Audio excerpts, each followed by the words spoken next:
Welcome to Elevated Voices. So you guys are used to seeing us, but in another podcast, we decided to do something different, and we've created Elevated Voices, where we explore leadership as a way of being. Also, because we are also in tune with other things, it's not just going to be leadership. We're going to be speaking other topics, and combining some spirituality on there. So buckle up and get ready. You're gonna see a lot of us. I'm Dr. Amin Sanaia, as usual, joined by the mighty Tat and Professor Santana. Gentlemen, introduce yourselves. Go ahead, Professor. Hi, how you guys doing, Professor? I tell you, you took us by surprise. I do love the elevator voices. I like it. Uh, so here we are, in new platforms. Not that we live in the old platform, but we're exploring, be able to reach out to more audience, and leave some of our great wisdom that we have, for other youngsters behind us to hopefully acquire some of this knowledge and and take it forward. So happy to be here in this beautiful evening, with you guys. That was awesome. I'm not sure I have very much wisdom to impart, but I'm certainly willing to be a part. So, Yes, you do. Stop it. my name is Tad Weiss, everybody. Welcome. I'm glad to see you all here. We're really excited about this new platform. Yep. So just bear with us. It's gonna be a little in the works as we record, but you know what? We're going for it. Today we're gonna be talking about something every leader feels, but few take the time to pause and reflect on: pressure. So as you see right behind Professor Santana's screen, his background presses over pressure. That's what I'm talking. That's what we're talking about today. Uh, so leadership, as you know, as the business world moves very fast, decisions are the name of the game. They stack up, and leaders, that's our role. We have to make decisions. Expectations rise as well, right? So when we're in these roles, today you might be good, but then expectation changes, right? From just one day to the other. And in the middle of all of that, we have urgency. It's easy to lose one thing people experience from us the most, which is our presence. So you have all this going on: pressure, demands, urgency. But as leaders, the one thing that our teams need from us is to be present, fully present, when we're meeting with them. It's choosing to be fully here in the moment, aligned with our values, our purpose, and the people in front of us, even when everything around us is moving quickly. So, in this episode, we'll explore how leaders can remain centered under pressure. Now, before we move on, I know there's a few things that we wanted to do, and that was we wanted to talk about making sure that we incorporate some spirituality in it, right? So all of us are men of faith, and faith is very important to us, our families, our loved ones. And as we go through the dynamics of this conversation, you're going to hear that from us as well. So that is one of the changes into this new platform and this new podcast that we've started. Pressure is loud, presence is grounding. So let's start off with this question. When pressure rises, what pulls you out of alignment and what helps bring you back to yourself as a leader? Hmm. Yes, that's an interesting question. Uh, Everybody deals with pressure different. Uh, I have the privilege to work in two different industries, completely opposite to each other, where one pressure was the norm, right? And the other industry, presence is the norm. Uh, so for me, being under pressure, I kind of got used to it because the first 20 years of my career working in finance, pressure was just the way we operated, right? We had no choice, right? In the banking industry, there are certain demands that you have to meet, and obviously there's no room for mistakes, and you have to deliver, on time. Otherwise, we're talking about significant financial losses to financial institution that you're working for. So for me, pressure just became normal to me. When I switched industry, I hear a lot of people, talk about pressure, it's like, well, that's not pressure. You know, I just to me it's not. So for being, I guess, lucky, I guess, to have worked in an industry that gave me the foundation to be able to handle pressure. Uh, Nowadays, I don't feel the pressure from work, right? Because I don't have that demand that what I do is not going to impact the bottom line. We work in manufacturing, so as long as the plant is producing, the manufacturer is producing, there's nothing really that is under pressure when it comes from the IT side.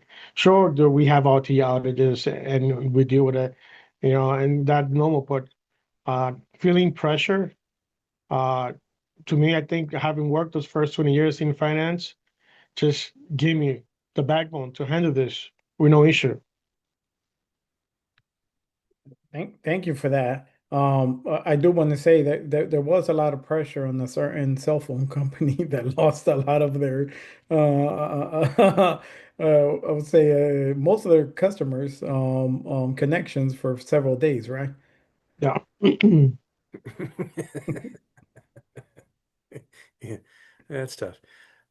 So for me, uh, I'd say what pulls me away and out of alignment when pressure rises is just kind of as you said in the opening. It's the rush, it's the noise, it's the things that catch you off guard, the the unexpected where somebody feels like they can change the priorities of your day, and sometimes they're allowed to, and sometimes they're not. For me, what pulls me back is I learned rather recently that I just have to ask this question. Does it matter? Mm. Because if it doesn't matter, then I can't control it. I can't do anything to change it. So why should I stress about it? That kind of helps recenter me. And when I do that, I can step back, I can take that deep breath, I can get regrounded, recentered, and then approach the problem with a whole lot less stress and be the calm in the room instead of part of the chaos. I like that. I like how you framed that and asking yourself that question, does it matter? Because a lot of times we are our own worst enemies as far as us putting so much pressure on ourselves, making a problem more than what it is or less than what it is. So it can be, polarizing in that way. So using that question that you mentioned, it's really a good tool and for our audience, keep that in mind. Well, I'd like to say that I got that all on my own, but I think it came from an, a scene in the movie Bridge of Spies where Tom Hanks is asking this guy, "You realize there's a lot of people that want to put you in the electric chair?" And the guy goes, "Yeah." He goes, "You seem very unconcerned about this." He goes, "Would it help?" I mean, whether you're concerned about it or not, it's not gonna, make the difference, right? Yeah. So for me, what pulls me out of alignment is urgency. Especially that feeling that I need to respond immediately, right? You get that rush. Oh, I have to do this. Uh, that urgency can quietly disconnect me from my values and from people in front of me. And those have been the times where I've done the wrong thing or led me to wrong answers. But what brings me back is that awareness piece. So I've learned, just like you, Tad, that I don't ask a question similar to that. What I've learned is pausing. So when everything is going too fast or there's so much, I'm like, okay, hold on a second. I either have to step away, everything has to stop for a second, and regroup. Maybe 10 seconds, maybe 15 seconds. I don't know. But just a pause to briefly allow the brain space to move out of fight or flight that re have to having a reaction and back into intention. How do I go about this the right way and then become intentful in doing those steps in the midst of everything coming at you. And that's not, I mean, while it's easy for me to say it now, but it is so hard because at the beginning, oh my God, and we'll speak about this in this platform as well. I mean, my first job was incredible as a leader, I should say. I failed so miserably, and that's one of the things that I fell on big time. It was just being reactionary. I want everything done now, and there's no thinking. It's the more things that come, the faster you have to produce. It's craziness because you're missing a lot of steps. You're going to lead yourself down a path that you're not going to be able to come back from. So just pausing took many years for me to learn, but it is the right thing. It's just, okay, hold on a second. There's way too much going on. Let's slow down and see what really is the problem. The other thing that I think I mentioned in another episode before where one of my department head said I was the best fireman he had, mm, right? Because I would go in, right, under pressure and just get stuff done. And for me, under pressure, it's like I said, it was normal to work in that environment. Uh, Maybe not healthy, right? If we're going to look at details, but it was the normal, and I operated well under pressure and got things done under pressure. yeah, because you were able to take that time, right? To really like, okay, you were not just reacting, you were okay, slowing down, thinking about it, right? And taking action from from a good space versus from a hot head space of like, no, we're just gonna plow through this. And that from the neuroscience perspective, that moment of slowing down allows the thinking part of our brain to re-engage. And the more you exercise it, the more you do it, when you're able to catch it, that's when the neuroplasticity happens. And okay, now you're creating those new synapses. Um, the other thing that was important for me was um, my faith. So being able to rely on, go back to, hey, hold on a second. If I'm troubled here, there's something wrong. Let me take a moment and say a prayer. Let me take a moment and maybe I just need to reflect on something. And it usually takes me back to saying a prayer and asking for guidance. I don't know, how do you guys feel about that? Oh, without question. It's extremely important to to have that self-actualization to think that you're not walking this path alone. And there's a lot of examples in the Bible to lead you in the right direction. But yeah, when the enemy's throwing his flaming darts at you and your shield's starting to get heavy, you're going to have to stop for a second, knock the darts off, and then say that prayer because there's probably a lesson you can learn in it as well. And Oh, yeah. most of us have probably worked with, some of us have worked for very reactionary people that get caught up in the chaos and it just expounds. And I just decided a long time ago, I don't want to be that person in business or in life in general, simply because I'm a much more stable force in my life with the peace and calm that I carry with me than I would be if my hair was on fire all the time and I was reacting to that. So, Yeah. Yeah, so for me is I always believe that everything happens for a reason, right? Yes. So I don't take it for granted, right? There's, if it was meant to be like that, then someone else had other plans, and I can't argue with that. Absolutely, absolutely.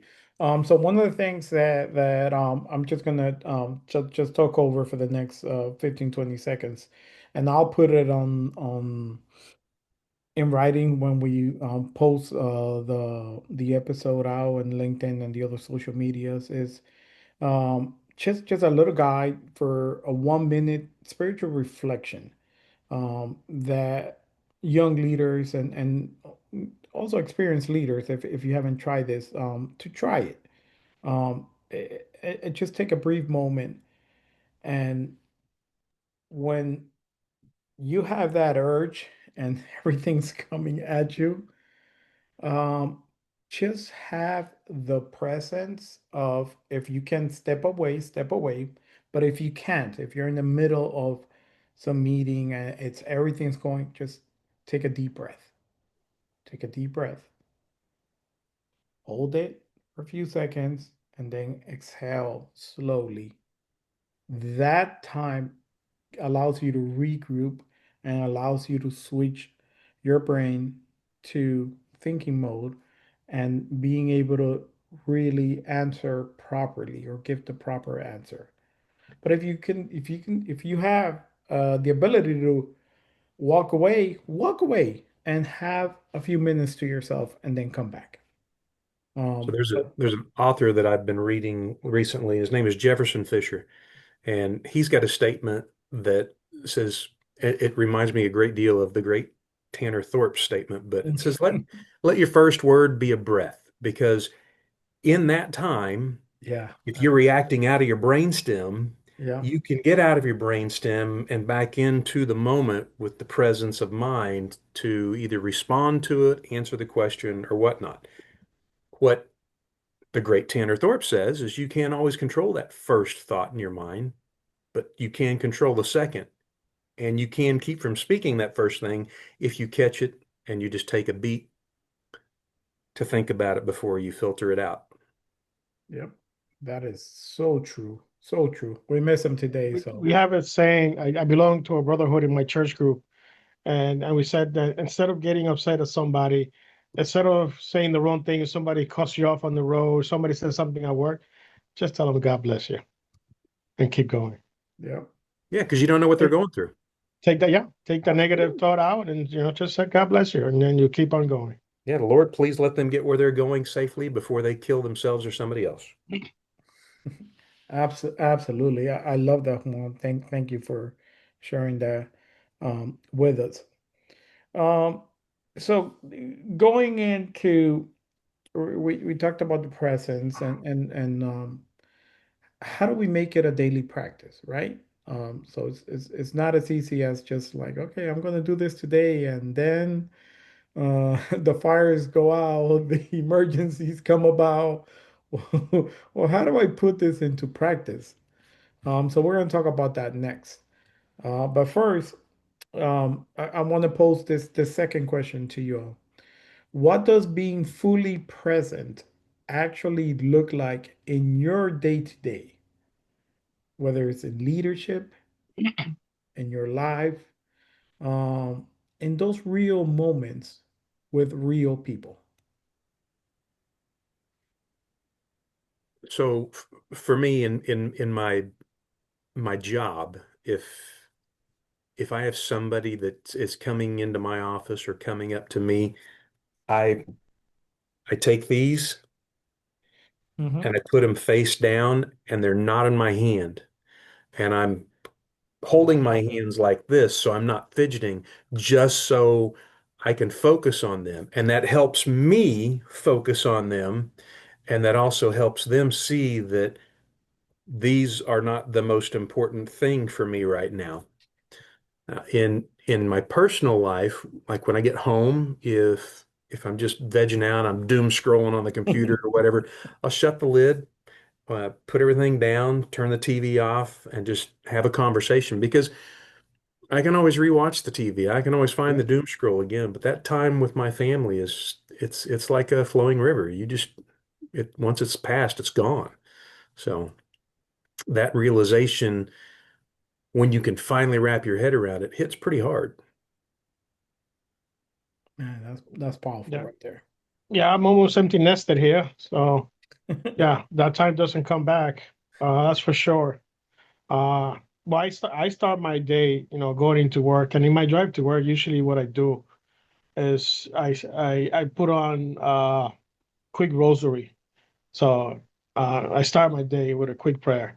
All right. I put the rosary on, it's a 16, 18-minute rosary. By the time it's finished, I'm already parking in the office. So I start the day with the right foot, putting me myself in the presence and let him guide me for the rest of the day. Let it be. I try to be there for everybody. I'm always the person that people like to come to, whether if it's at work, friends, ex-colleague that I used to work with. Everybody comes to me because they know that, I'm a person that they could count on. Whether they have a personal issue or they're having some problem, and they could talk to me. So, but my day starts, with a quick rosary. Uh, I'm trying to grow my faith, and that's why I had joined that brotherhood, where we meet every other week, group of men with a different background, just coming together to build our faith together. So, know, that's my beginning of the day.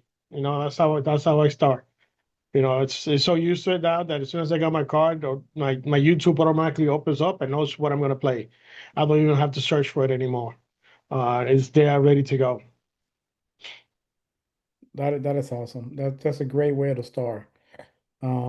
I can tell you, I have an app as well, so that the Rosary app, that's my first thing in the morning. And that's how my drive to work. Sometimes I stay there because the one that I listen to, they're about 30, 45 minutes long. And I work down right down the street. So sometimes I just need to listen to the whole of it. So I just stay in the parking lot and then just listen to it. And then when it's done, then I'll walk in. But that's yeah, I can tell you, Juan, that for me it's the same thing. It's very powerful to begin the day the right way. I And also the do other a family prayer every day at 3 o'clock in the afternoon. So I have my alarm set up at 3 o'clock. I do my prayer. I could be going into a meeting. I get in there late. I first do my prayer. If I'm in a workshop that already started, I'll step out real quick, do my prayer, and then I'll come back in.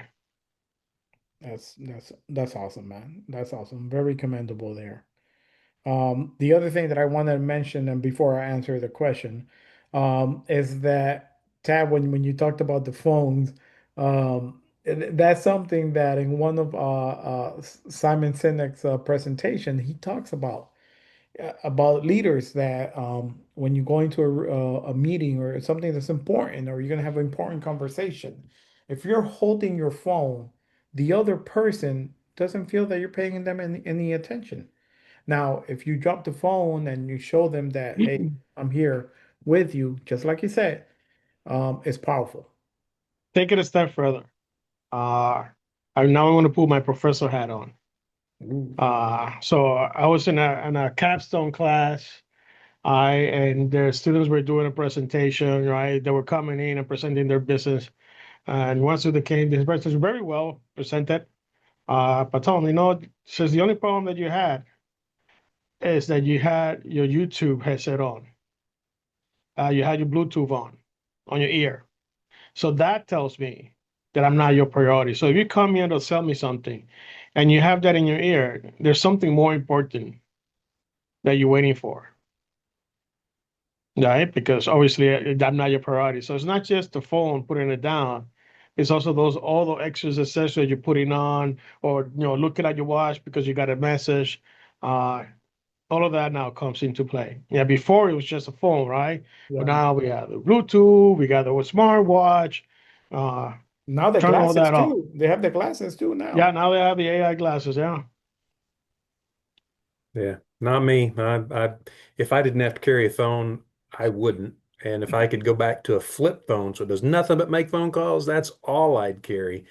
There ain't Yeah. no way you're catching me with smart tech on me, just for a multitude of reasons, but not the least of which is I can be a little OCD and that's that I don't need another distraction in my life. I got two smartphone, two tablet, a smartwatch. I'm the opposite. Yeah. So for me, I'm glad you guys mentioned that. Um, it was I went down a rabbit hole because I had the smartwatch. I had everything.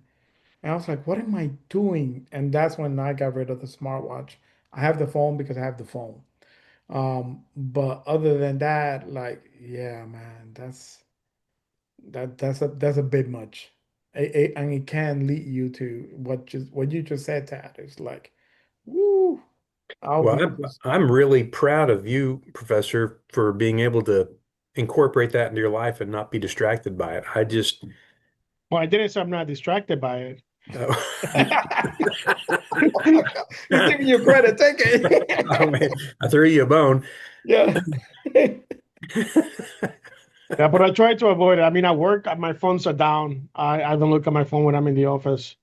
Uh, I make one phone call when I'm at work is when I get to work. No matter where I'm at for years, I every time I come into the office, I call my wife. And it doesn't matter what country I'm in, the time zone. She knows that when I get into the office, the first thing I do is give her a call. Wow. Good stuff.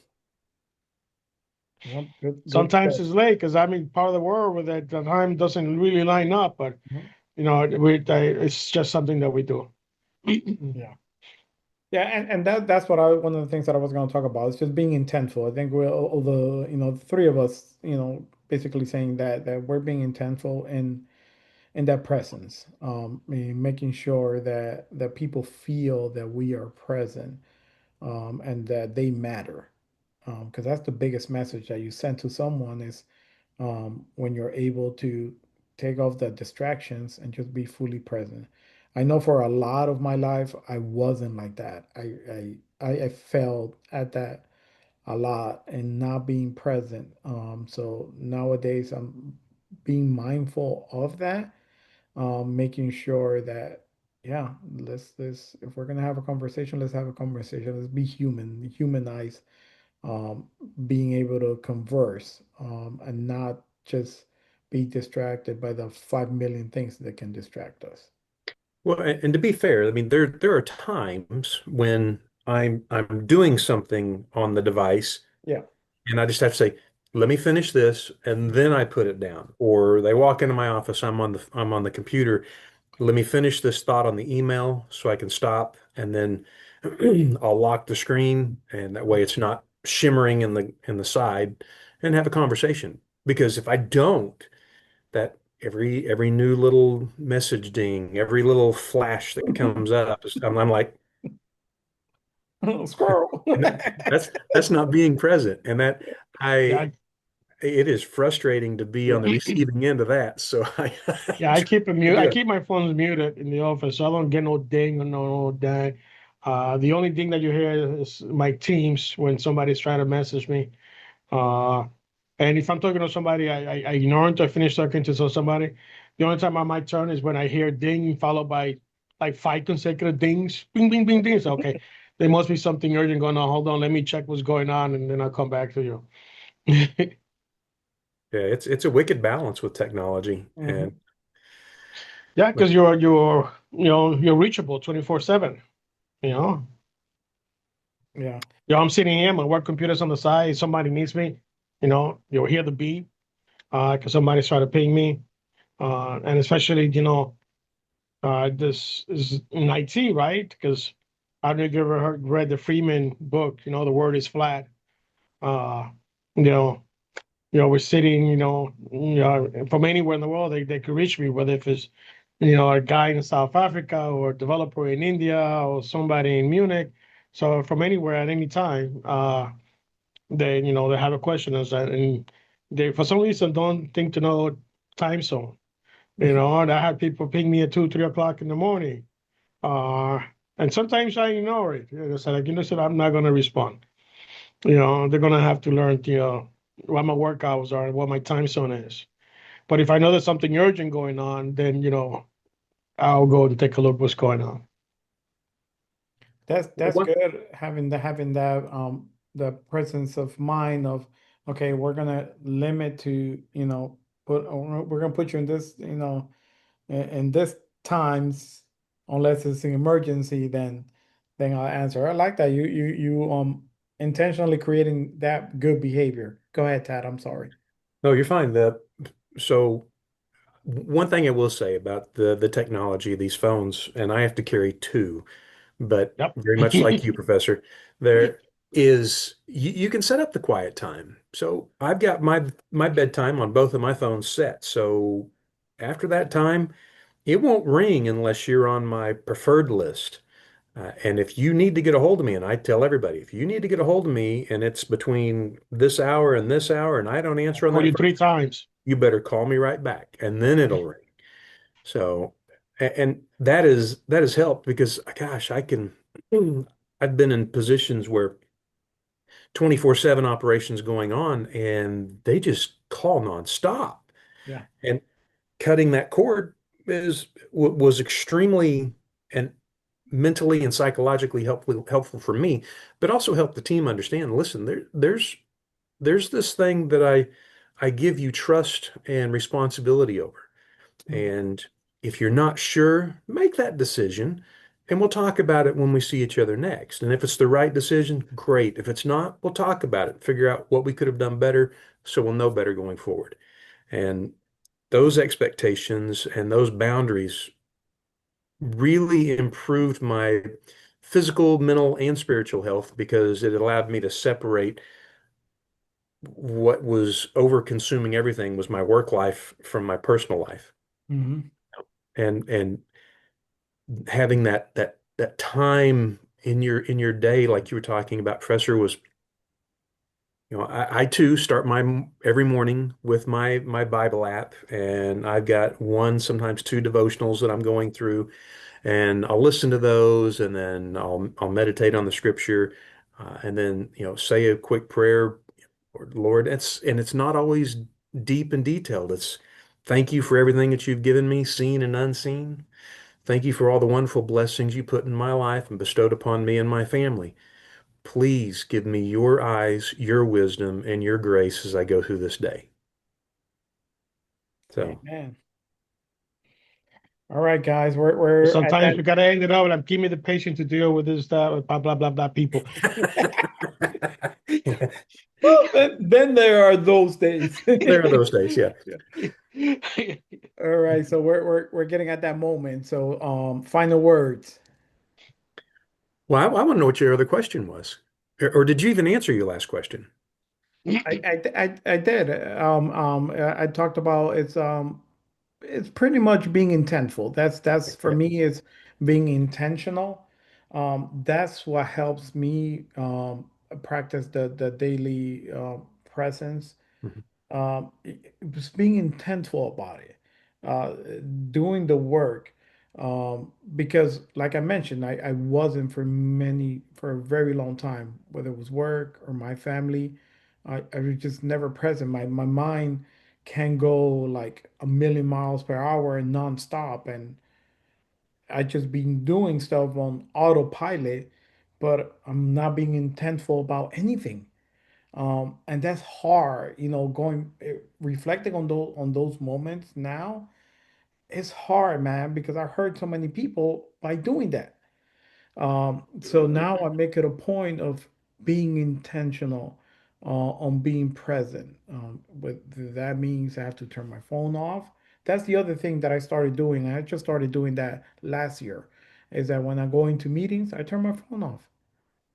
I'm sorry, but I remember the days when we didn't have phones. We Oh had yeah. letters, So it's like, okay, nothing is that major unless the end of the world is coming or something like that, that I can't turn my phone off for 30 minutes or for 45 minutes or 15 minutes. Then I know I'm being intentionally present at the meeting. Especially if I'm running the meeting, then that's even more so. You see this every day now. In the meeting, the person that's running the meeting is looking at their phone, looking at the computer, and running a meeting. No, you're not. You're not paying attention to half of the things people are telling you.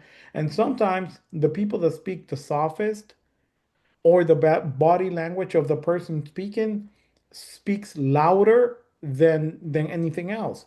So in order for me to pick up on that, to look at people's body language, or when someone's speaking, you got to keep looking at the room, how other people react. That tells you a lot about your team. It tells you a lot about, hey, something is off here because this person says something and you got side eye by three people. Okay, what is going on? So, but you can't do that if you're right, if you're on your phone, if you're on your laptop, no, you can't. So being intentional for me is just I'm making it a habit, like really, really being intentional. Yeah, I mean, I'm running a series of deep dives meeting, which I started today, going all the way through meet next week. So I have intense meetings with different departments for the next week and a half. And I go into the conference room. Yeah, my phones are face down. They're muted. I put myself do not disturb in Teams, so only a few people have the ability to send me message when I'm in not disturb, and just focus on what we're discussing and the people that are there. Uh, because obviously, what I'm discussing is important to me because I'm the one that set up those deep dives, and it will have to deal with the success of my upcoming projects. Not that I'm under a lot of pressure, but I have to deliver by July 4. But we're working. So phones down, no distraction, uh, and just be there because it's if I get distracted, if I'm distracted and I'm the one running this, what message am I sending? This is not important, right? This is not urgent, guys. Or there's something else more important out there. Yeah, Exactly. Yeah.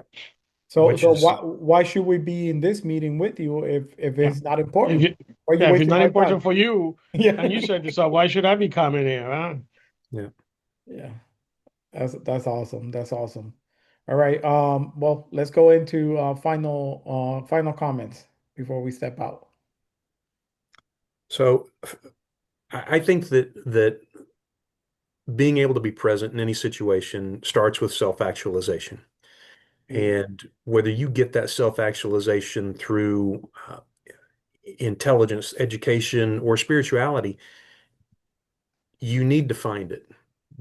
Because unless you have that and you become grounded in any day-to-day operation, whether it's work, interpersonal relationships, family, if you can't come to terms with the fact that you need to be there for those people that you value and who value you, you really don't value them at all. And you, even more so, you don't value yourself.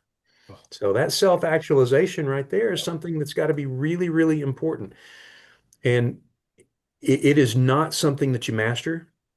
I'm really impressed with Professor Santana's 3 o'clock alarm. That gives me. I jotted a note down about that. I'm going to have to see if I can make that work. yeah. But having a routine and just being intentional with it. You're Yeah. getting up in the morning. You're saying your prayer. You're doing a devotional, or just sitting there quietly meditating, just to kind of recenter yourself. It's super important. And then doing something similar either through the day and especially at the end of the day, so you're not bringing baggage and challenges home Oh. Yeah, into a place where you seek peace for yourself and your family. So work on those things. It's a challenge. I promise you it's not easy, but it is so worth it when you get it right. And when you get it wrong, you really wish you hadn't, but that strives to make you better the next time. absolutely. And Yeah, and we're all work in progress. I'm sorry, Juan. yeah. I mean, I did a lot of mistakes at my young age where my career was the number one priority. And for the young people, right, that hopefully are watching this, right, jobs will come and go, but your family is one. So always try to set that time for your family. I know that maybe some of the people might not have the same faith belief as we do. So if you don't, if you feel yourself under pressure, you know, take a 10-minute walk, right? Walk around your building, step outside, take some deep breath, and go look at the skyline, and take that time to reset yourself, all right? And then come back. One thing about pressure, something to keep in mind, that success is your worst enemy. All right. The more successful you are, the more pressure you're going to be under because you're expecting to deliver. All right. So, it's not that, okay, I was good. Now I'm going to take the time and now relax. No, you have to keep going. You have to keep going. So, make sure that, yeah, you stay focused. Make sure you stay on top of things. And, if you're a person of faith, you know, take that moment to take that quick prayer and relax. If you're not, just take that walk, or find someone at work that you could take the walk and just unload and talk, and just let it all out. Because the worst thing you could do is keep everything inside of you. Because regardless of what you believe is, you keep everything bottled up. At the end, this is going to it's going to even be worse. So don't let things be just keep boiling inside of you. Let it out. Find that somebody at work that you could just unload. That person might also need somebody to talk to and take that quick walk. Great, great words. I mean, it's gonna be hard following up. I mean, everything you said, Tad, and then you, Professor Santana. So I'm gonna give it a shot here. And as we close, I want to invite you to remember to pause. If you don't remember anything else, if you're able to take that moment and just pause, you win. Um, Leadership will always carry responsibilities, right?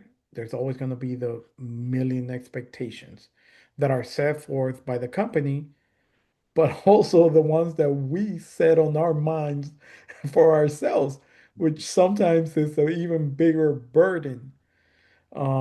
And then all those expectations, they create those moments of pressure. That part is not going away. It'll always be there. I mean, that's part of what we live. What we can change is how we meet it, right? So presence is a choice, like we mentioned. You you decide how you're going to show up. But it is a powerful one if you show up the right way. It's choosing alignment over urgency, intention over reaction, and connection over control. Thank you guys. And I just one thing before we go, Tag, can you lead us in the small prayer as we close our first, and it's not going to be our last, but a first of many episodes coming up. Absolutely. It'd be my honor. Heavenly Father, thank you for this time that we have together, for us to express our faith and our professionalism and hopefully a little bit of wisdom that we have earned and developed through your guidance and in our lives. Thank you for allowing us to impart that to others. Hopefully that you will open their hearts and their minds to receive it. I pray that you would bless the men on this chat, the men on this podcast, and anyone else who is watching it, that you would go with them, guide and direct them, meet their every need, and don't let them forget all of the wonderful things, gifts, and blessings that you've placed in our lives. We give you all the praise and all the honor and all the glory. In Jesus' name we pray. Amen. Amen.